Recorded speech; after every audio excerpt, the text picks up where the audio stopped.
Good evening and welcome to this pre-recorded episode of The Velocity of Now with me, your host, Thomas Sheridan.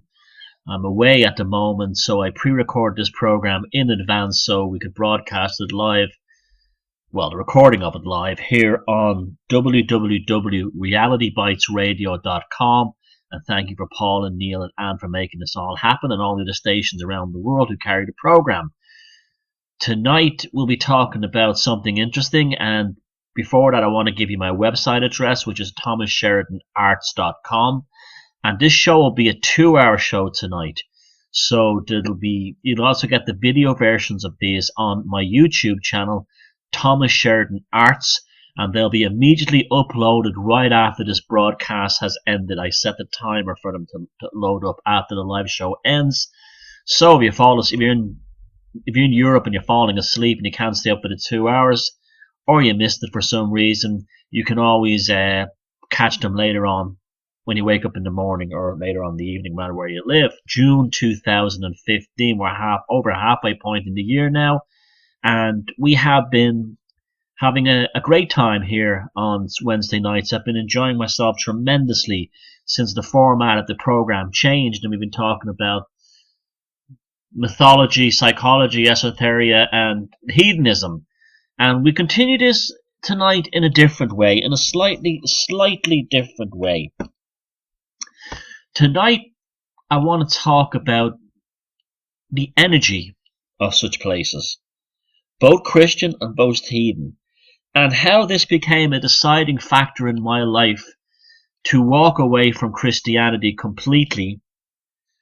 Not that I was ever in it, but to turn my back against it and to recognize it as an abomination that does not belong in the Western world, and why I embraced paganism and heathenism instead.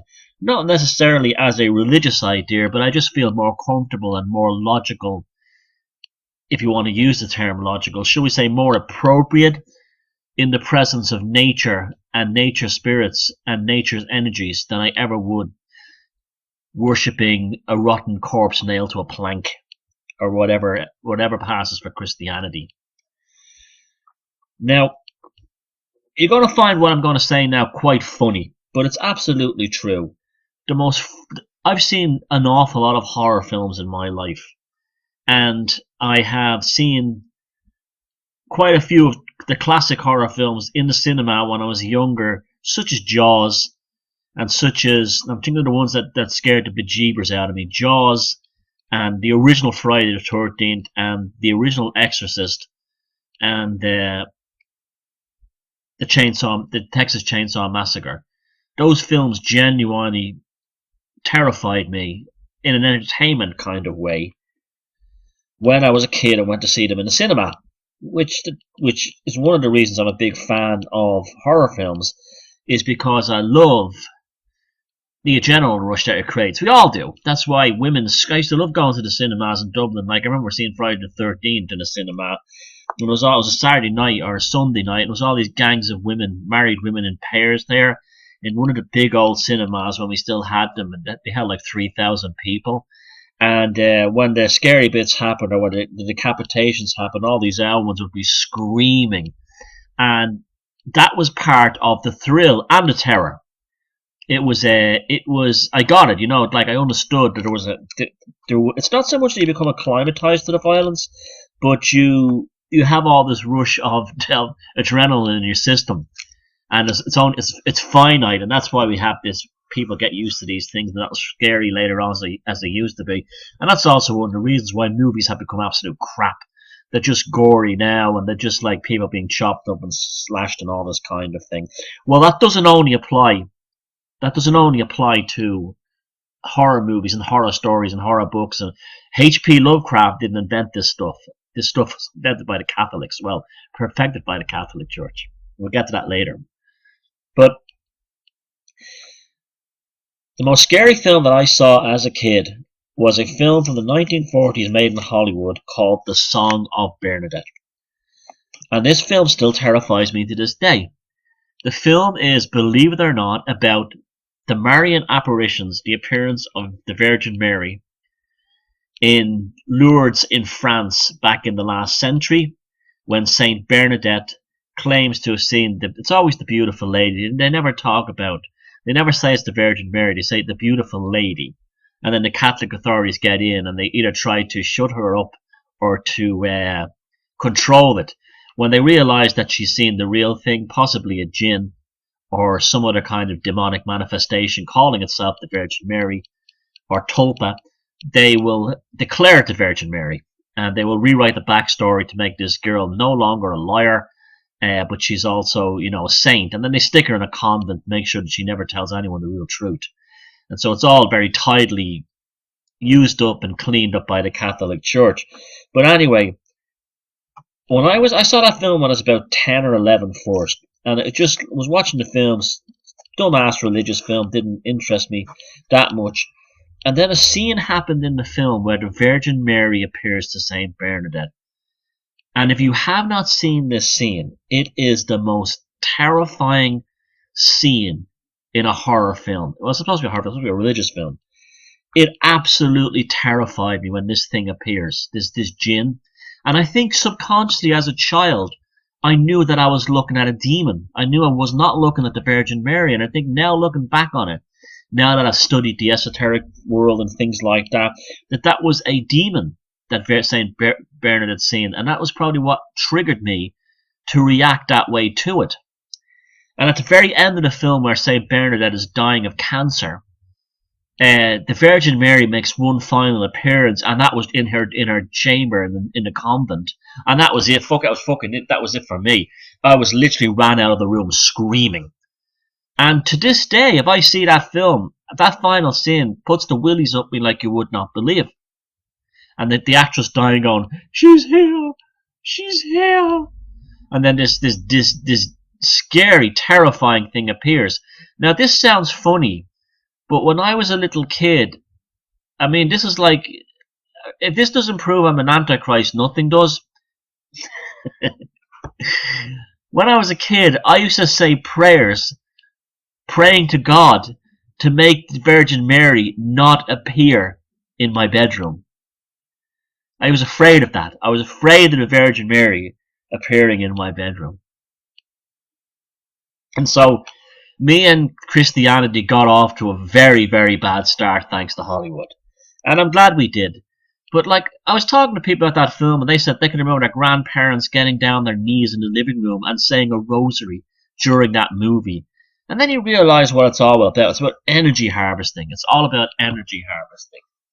Now, the other day on Facebook, I'd mentioned that the most terrifying place, the most disgusting building I'd ever... It wasn't terrifying as much as it was revolting. It was revolting in the sense that I literally wanted to vomit, and I felt the energy draining out of the end of my feet while I was in it.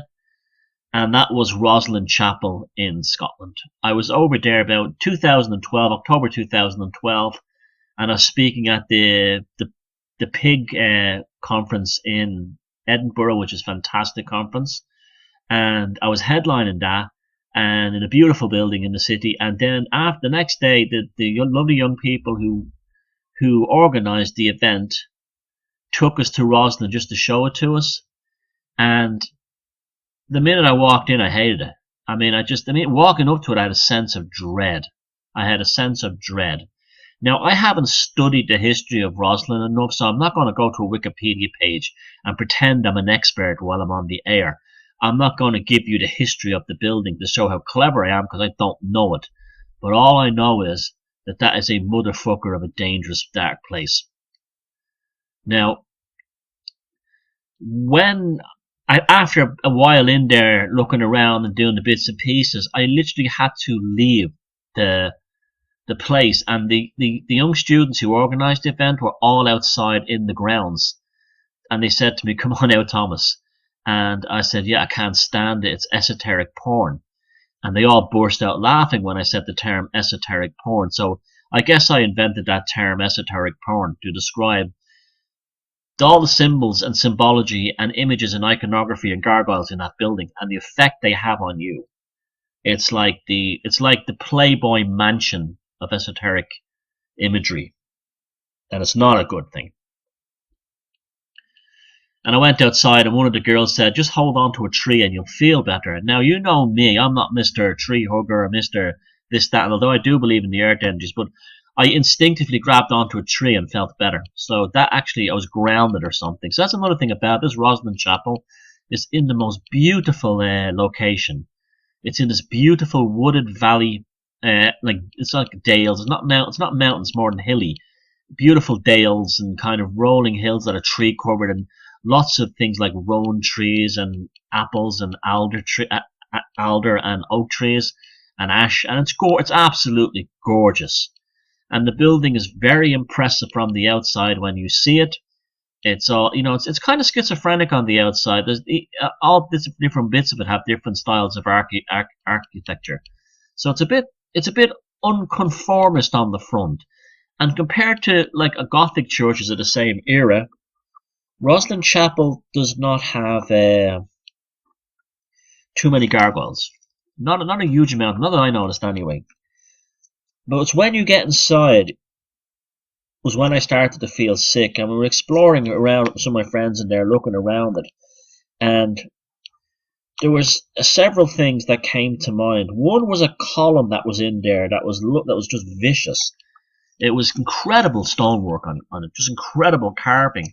And then the tour guide mentions that the column, the kid who carved it was murdered by the stonemason, because the stonemason left the kid in charge of designing the column. This is how the legend goes. And when the stonemason or the master mason came back and saw what an incredible stoneworker and carver and mason this young lad was, he murdered him beside the column out of jealousy. It was probably a sacrifice. That was one thing.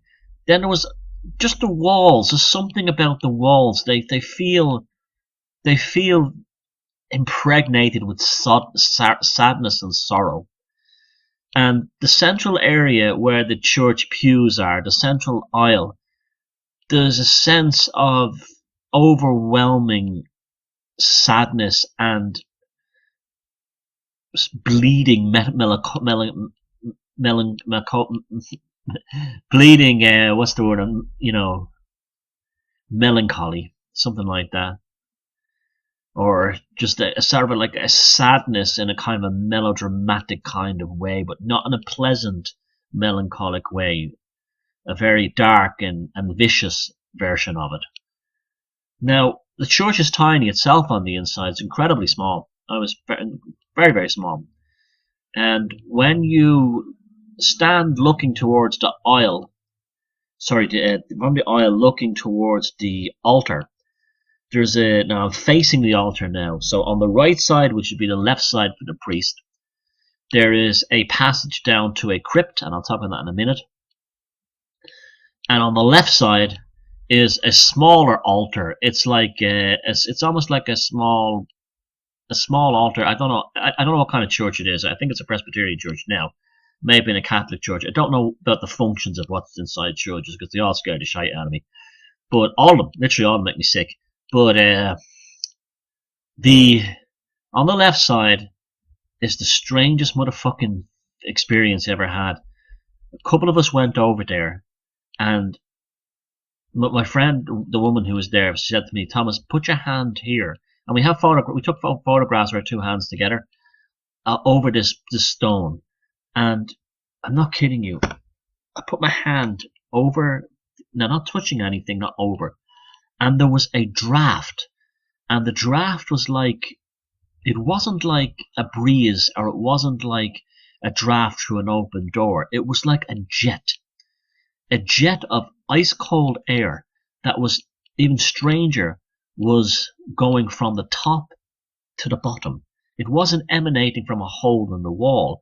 It was almost being vented or sucked at quite strong speed, much stronger than a draft, and a strange cold that's when you touched it, you almost felt like you were sticking your hand into liquid nitrogen. You could feel the cold not only where it was touching your hand, but spreading up your wrist and up your arm. It was almost as if there was something on, and I'll talk about this in a minute, something under the left side of the church. that was sucking in cold energy. If such a thing makes a sense, that's what it felt like. And that's the left side of the church from the parishioner's point of view. On the right side of the church, there are steps down into the crypt. And the crypt is bizarre. It's bizarre because there's nothing in it. There's nothing in it except for two things. There is a strange carving on the floor called the Master of Terrors or the Master of Horrors. And it shows like, I don't know, it's like it's death on, it's like the Grim Reaper.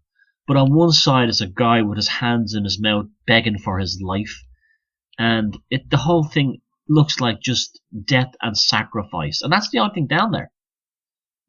Along with that, and I'm not kidding you, are dozens of inverted pentagrams that are scratched into the surface of the walls. People over the years have used that crypt for, shall we say, the dark arts, it would appear to me.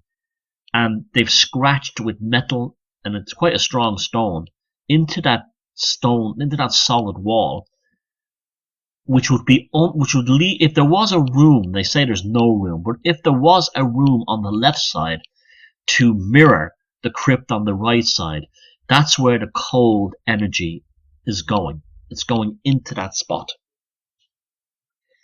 Now, I was left, and the other people there were left with the overwhelming impression that there is something underneath the left hand side of the altar in that church where they say there's nothing.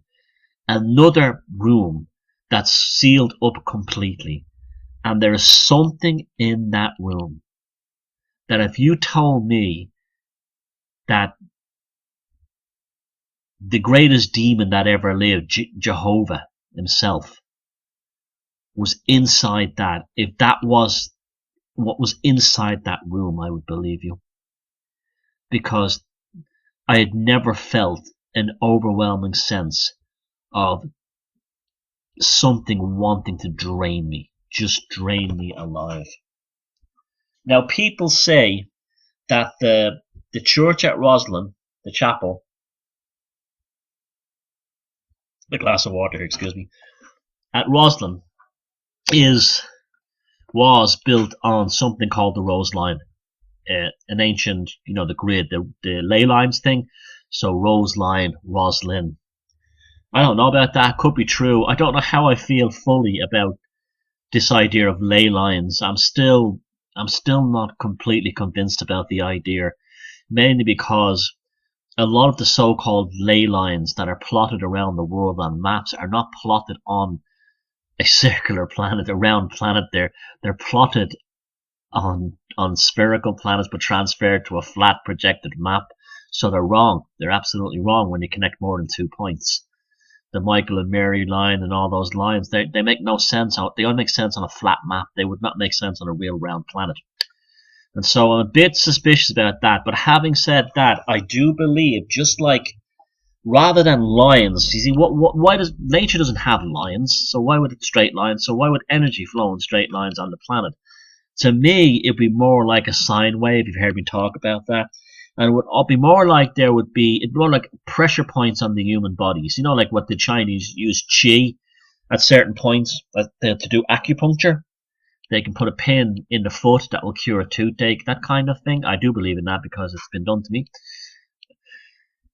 So you have the idea of the earth being a living being. You might have the same kind of pressure points, the same kind of energy points. And I believe our ancestors knew this, and that's why a lot of the stone circles and the cairns and the dolmens and everything else was built on them. And a lot of proof of this is the fact that the Christian churches, after they'd killed all the Druids, or, as we speculated the last few shows, the Druids actually survived and built the churches on top of their own monuments in order to keep the Druid magic alive within the church. Remember, Merlin, son of a devil, servant of God. So that's a very interesting idea, that those churches were built on top of those stone circles, not necessarily as a corruption of the sacred druidic site, but almost like to keep it alive, a a carrier wave, or a, shall we say, a piggyback. The druids were using the church to piggyback on these sites to people keep them going to them. Now, everything in terms of energy, there's positive energy and there's negative energy.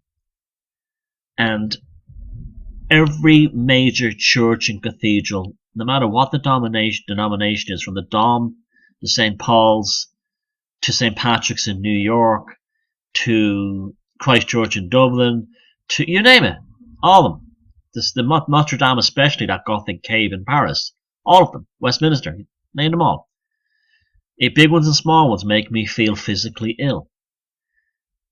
If there were druids working in the church, they would have been aware of which stone circles were the positive ones, feeding energy into this reality, and which one were the negatives. And these druids working inside the early church, these fifth columnists, would have had, maybe they would have had churches built on the negative energy points, so the Christians would have their souls eaten by the earth and their energy eaten by the earth. Just a speculation, throwing that out there. You know what I'm like. Let's play with that idea in our heads. Meanwhile, the positive energy sites, they left alone. The stone circles that still exist. And this was a way of almost sabotaging Christianity from within by the son of the devils, the servants of God, the druids hiding inside the church. Now, the druids would have only lasted so long.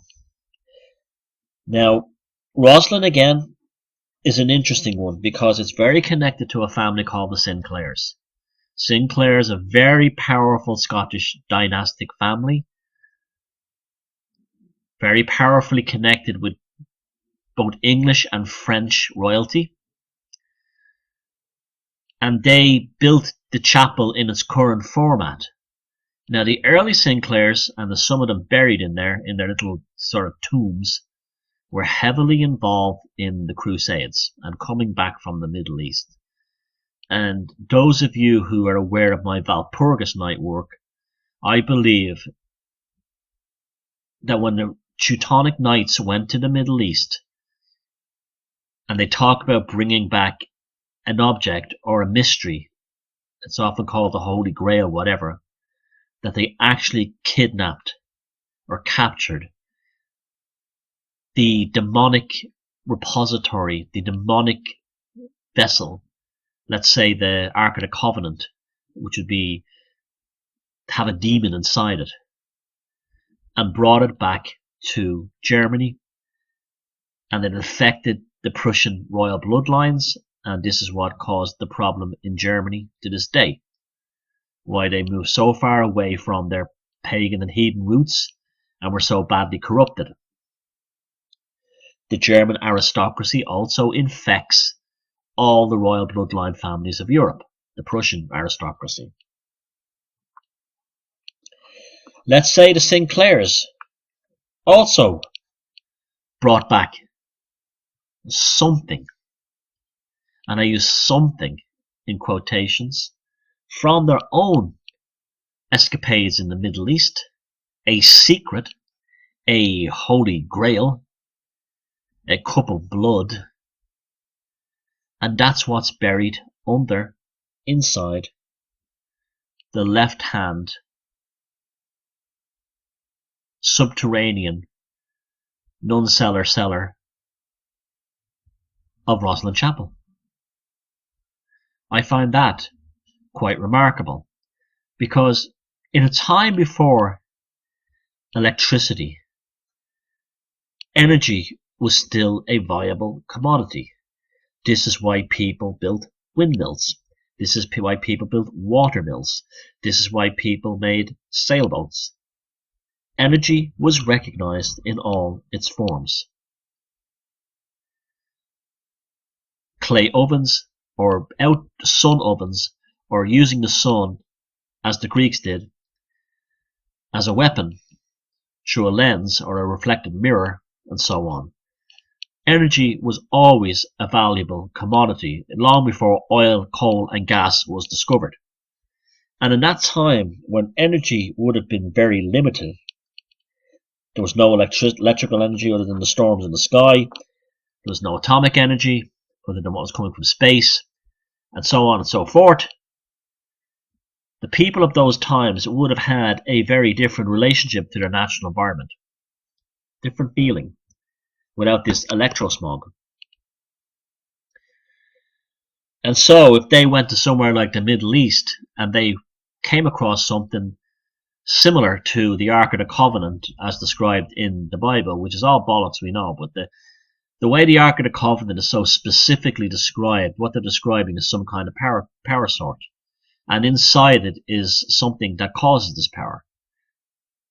Now, it could be something like a piece of uranium. It could be something that's in there that's causing some kind of crystal that's causing the power to emanate from it and kill people. We don't know. We can only speculate. But consider we're dealing with the Middle East and the demon worshipping cultures of the Middle East. I believe that Middle Eastern esoteric and magical ideas were completely taken into the consciousness of the ruling aristocrats at that time. The Necronomicon would have been incorporated into their lives later on too. Now, and also the Goetia, the Lesser Key of Solomon, and all the other magic texts that emanate from the Middle East. There are clues in these old churches. For instance, in demonology, in Middle Eastern demonology, a human head. When people think of necromancy, they think of a necromancer summoning a body from the grave. That's not always how it's done. A necromancer just needs the head an awful lot of times. And the head is used to get secrets. And the head, the use of killing a person and taking their head and using it for magic was well established in the Middle East and brought back to Europe by the Templars, such as the Sinclairs. But other ones as well. When I was a kid, they took us to Drogheda Cathedral in Drogheda, a city about 50 miles north of Dublin, to see, and this is a weird thing to show 10-year-olds, the head of Oliver Plunkett. Yes, I'm not kidding you. Inside the church, on the altar, well, a little box off the side, is the decapitated head of a man that sits there, and you can go look at it and pray to it. And these were the kinds of heads the necromancers wanted. The head would be chopped off while the person was still alive, often preserved in blood vinegar, stuffed with herbs and onions to preserve it, and then put in a vat of blood of someone else. And through the blood, the necromancer could reanimate the head to tell them secrets using specific rituals from the Middle East. So the Sinclairs would have been well aware of all this stuff, but having the power, money, influence and military power they had, they would have been the NASA of this stuff. And I believe whatever it is they found, created and brought back is underneath Roslin Chapel. I've no doubt about it. And it's to capture the energy of people who visit that small chapel. See, it doesn't matter. They don't have to build a big, huge cathedral if you've got the Mac Daddy of energy harvesting entities in the basement. You don't need to build an enormous cathedral. You just don't need it. In the basement. But in order to bring as many people as possible up to this location, what you do is you make it as ornate as possible. So you have a small church that doesn't have a stained glass window that's enormous, such as the one in Notre Dame in France, in Paris. It's not covered in immense numbers of gargoyles, like the one, like Notre Dame. It's not an enormous structure similar to the Dom in Cologne, and it's not the center on Fifth Avenue of the main thoroughfare of New York between Lower Manhattan and up towards Central Park, which is Fifth Avenue, where all the money is located, and all the energy poured. It doesn't need that. It's small, so but you still have to bring the people from all over the world to see it, out of notoriety, out of curiosity, artists to see the aesthetic aspects, stonemasons, whatever. They all hear about this little chapel that has the most incredible stone carvings in it, and so people travel from all over the world to enter into this room and to feed that beast in the basement. They all come.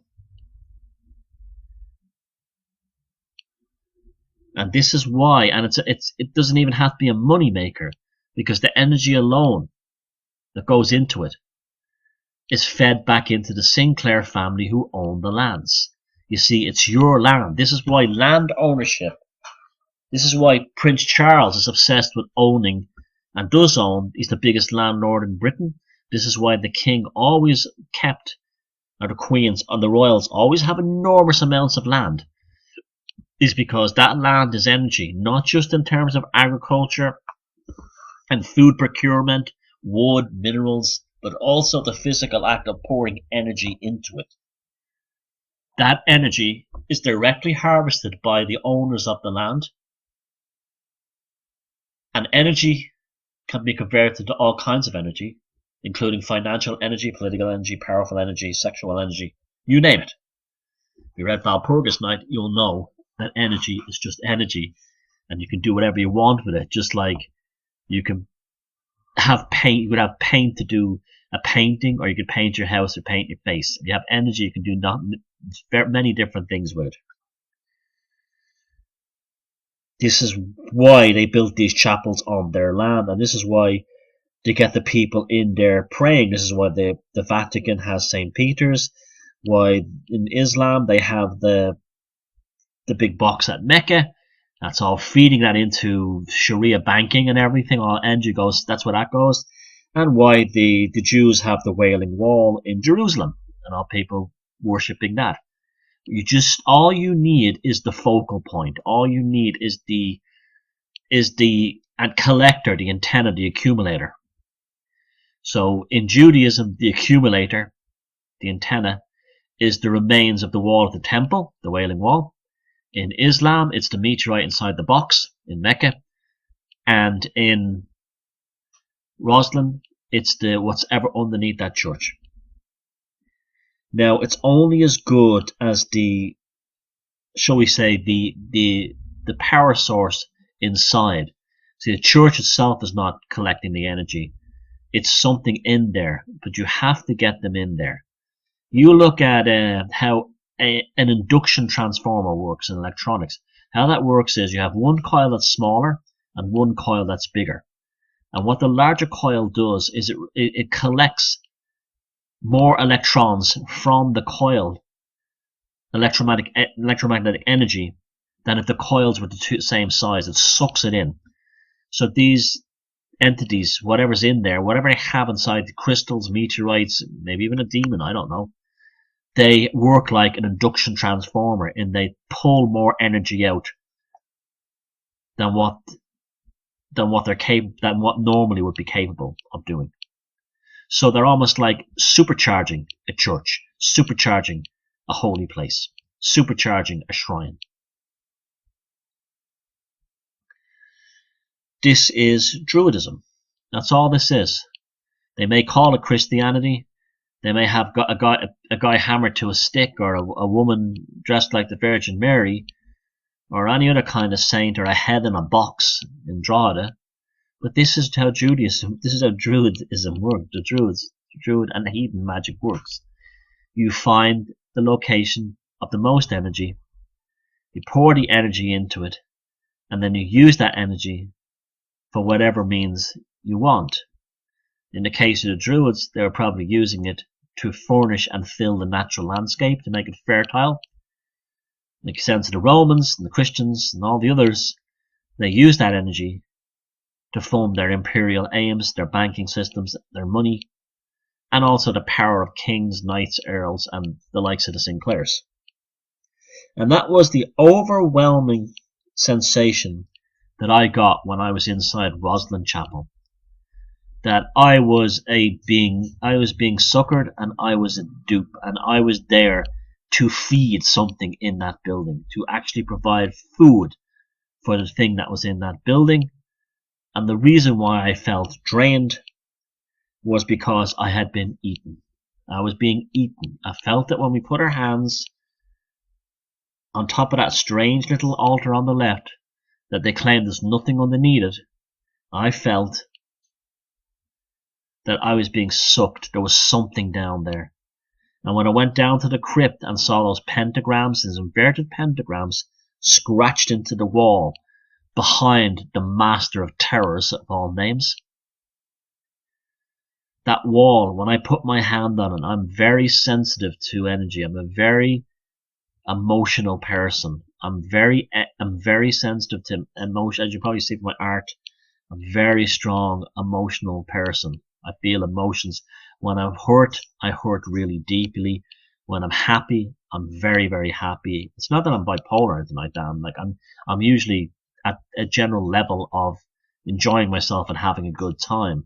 But when I commit my energies in full to something, it's incredibly strong. It's so strong. It's just how I am. I can't help it. It's just the way the universe made me. But I'm also incredibly sensitive to negative and dangerous places and individuals and darkness. And I feel it so strong when I was in that place, Roslyn. And then it makes you think about movies like and books like The Da Vinci Code and Dan Brown, and even before that, Holy Blood, Holy Grail, which are great books, but these things are all written by Freemasons. And the idea was to get you, wow, I'd love to visit Roslin Chapel. Wow, this is a great story. Oh, the Knights Templars. Oh, the Holy Grail, the mystery. Oh, I'm gonna get myself to Roslin Chapel. And millions do.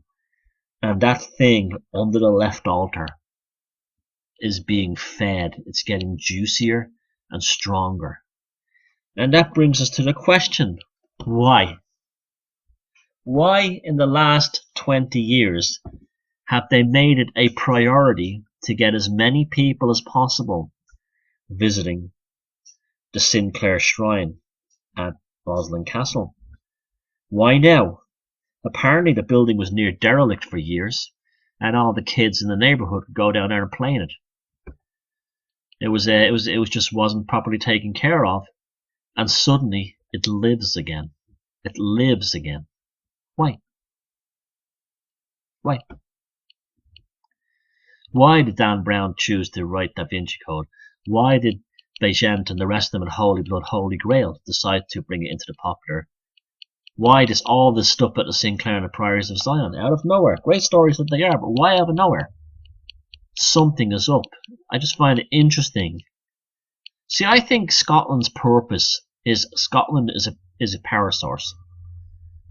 I always get that impression when I'm in Scotland that the place feels very powerful or something. There's a very strong energy there. And what does Scotland produce for the royals? It produces oil. That's the main energy. Oil. They don't care about the people. They threw them out of Highlands to replace them with fucking sheep. But oil. And then you have the Sinclairs and Roslin Chapel. What's that? It's energy. And with something like that north of the border, you kind of felt that they were never going to become a republic and break away from the UK.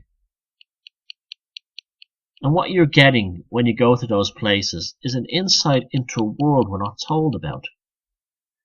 Do you really think that the Pope gives up, and these bishops and cardinals, they give up all their power, all their opportunities to have sex, be in love, have families, in order to just do it for the glory of God?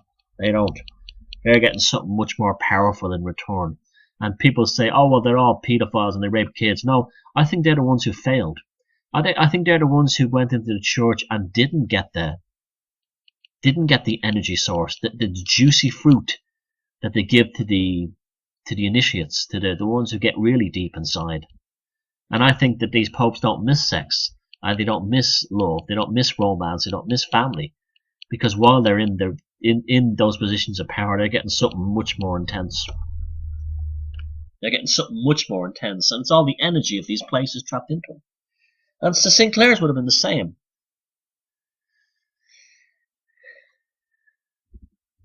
And it's no wonder that I was left feeling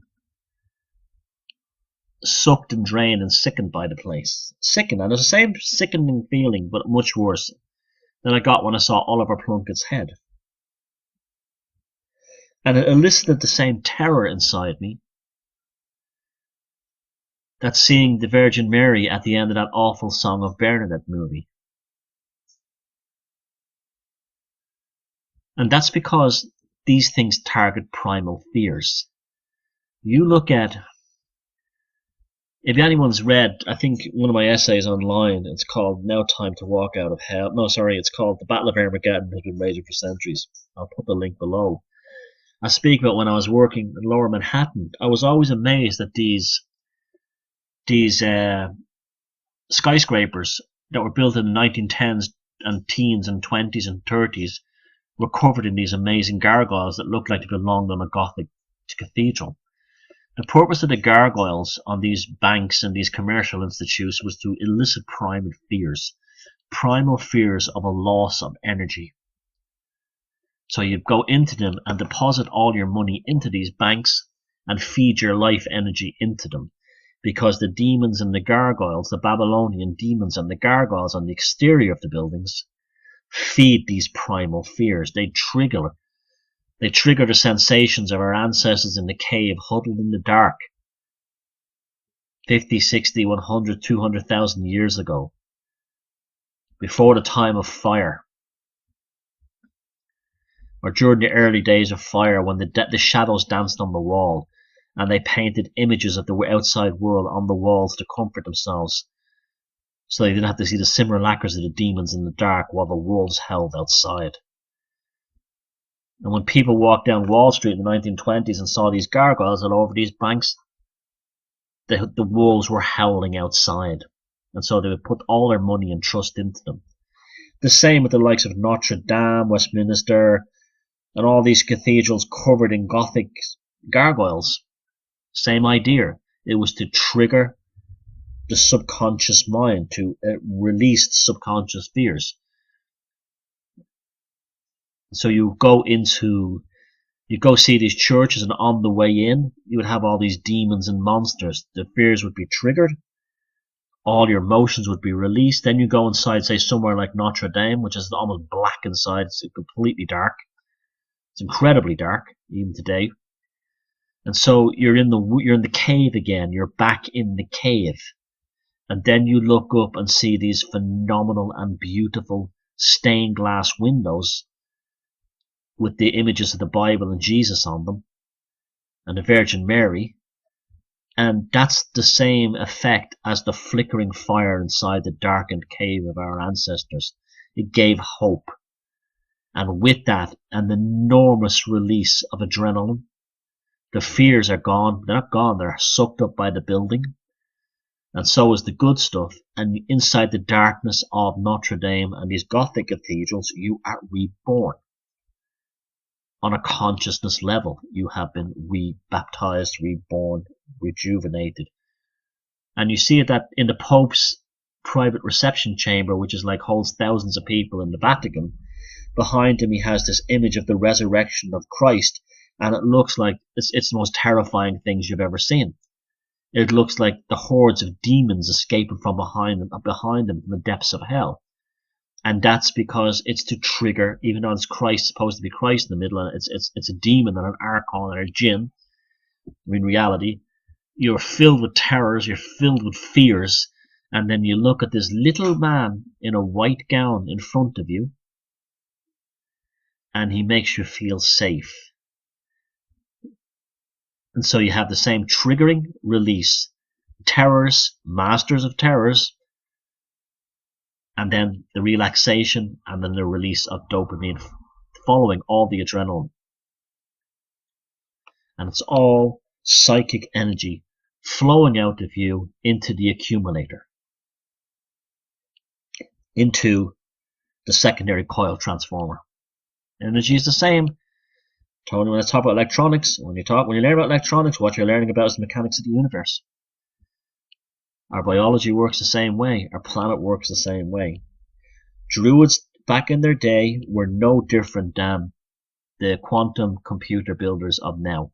They just had different ways of working with things, but it was still the same thing. It was about the control and manipulation of energy, the flow of energy, the flow of psychic energy, the flow of neurochemicals. The Druids did it for the better of the country. The weather was probably better when they did it. The animals were healthier. The fruit in the fields and the forest was healthier. There was more abundance around because it was directed at the society as a whole. It was a nurturing. They were shepherds of the environment, the Druids. But the Romans came along and they were shepherds of the banks, the taxation. And then taxation and labour and employment replaced them. And all your energy, instead of spending 8 hours a day among nature, farming, harvesting, foraging, building, you're giving that same psychic and energy to banks, tax collectors, lawmakers, governments, and the boss. And he's not even keeping it. He's a conduit, and he's another component in the chain. And I think subconsciously as a child I knew this. I felt it and I knew it. And I think that's why when I saw films like The Song of Bernadette, I had a revulsion to it. I don't know, maybe I have some, I know I do have Viking and DNA, maybe I have some Druid DNA in me, I don't know. But I knew the enemy was knocking at the door. That's what that was. That was the enemy at the image of the Virgin Mary on TV in that movie. The reaction of St.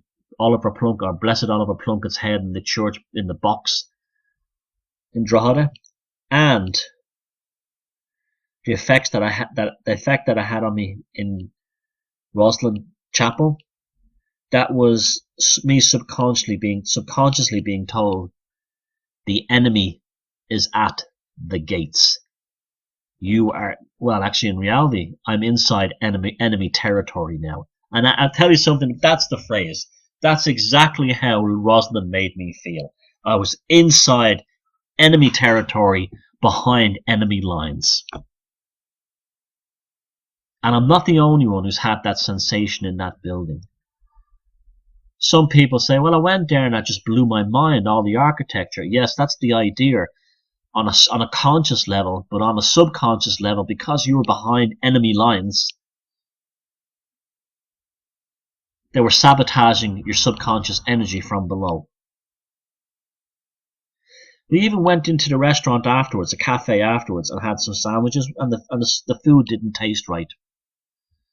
You know that whole thing, I'm a firm believer that food and drink carries the energy of the area with it. That's why if you want to know someone loves you, get them to cook for you, or make you a cup of tea, or make a cup of coffee. You'll always tell it. That's why I thought about like home cooking and mama's home cooking. No restaurant tastes as good. That's because the love's in there. I always remember the cafe. You know, I don't want to get sued by the people who run the Roslin Chapel, but I'm just saying I'm sure this is what I felt like. I'm telling you the truth.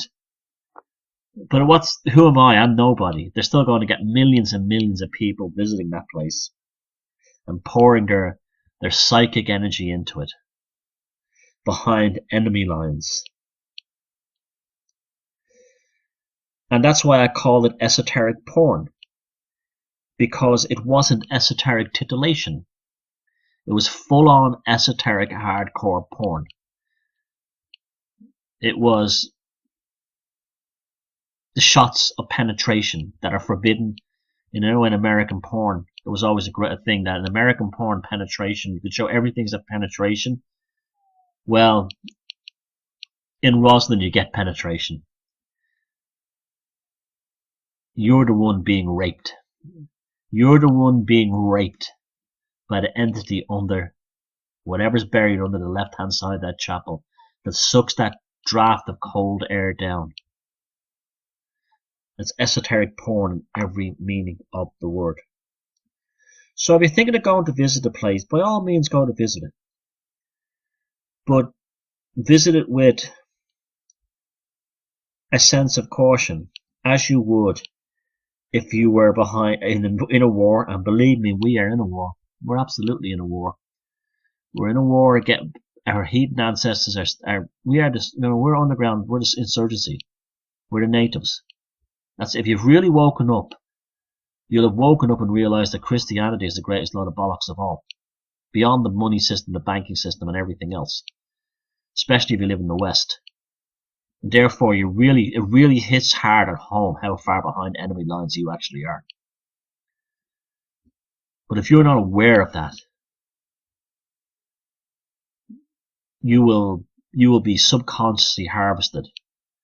And there's no point in saying, "Oh well, I avoid paying taxes or as much as possible, as little as possible, or I won't watch TV." To go to a place like Roslyn saying, "Oh, look at all the lovely statues," and the life has been sucked out of your shoes. There's also something very Lovecraftian about the place as well. I kept hearing the voice of H.P. Lovecraft in the back of my head, or someone reading that kind of a voice, reading a Lovecraftian thing behind my head. I felt in the same way of, Kulhultu. I felt like I was uncovering a mystery that was so, through clues, that was so dark that even to contemplate its existence or its physical or spiritual form was even dangerous in and of itself. That it wasn't, even when I was on the plane flying home, and I went right in the show. I literally went from Roslin Castle to the airport and came back home instantaneously, and I was feeling sick on the plane. I just felt really disturbed and rattled. It was yes, I'm in this church. Yes, it's incredible looking. Yes, it doesn't feel right. No, I don't want to know what's really down there. Because even the act of knowing, my pea brain could not comprehend it. Just like in Kulhulku, in Lovecraft, you could not comprehend the evil. You could not comprehend the monster. Only in the basic narrative, pictorial form. But they show you a church that's so incredibly ornate that what's inside that crypt is the energetic version of the over-the-top stonework and esoteric porn on the outside, because it's the only thing that can possibly give any kind of hint of just how complex and dangerous and terrifying what lies below, what caused crazed, hysterical people to carve with a nail, to sit there and carve an inverted pentagram with their trembling hands on the wall. What is behind that wall? What is the source of that downward draft? What is it that causes stonemasons to kill apprentices because they're better stonemasons? What caused Dan Brown, Bejant, and the rest of them to make that site world famous? What did the Sinclair family bring back from the Middle East that's in the so-called nun crypt on the left-hand side of that church, which would be on the right side if you were the priest, at Roslin Chapel? And you know what? I don't want to know.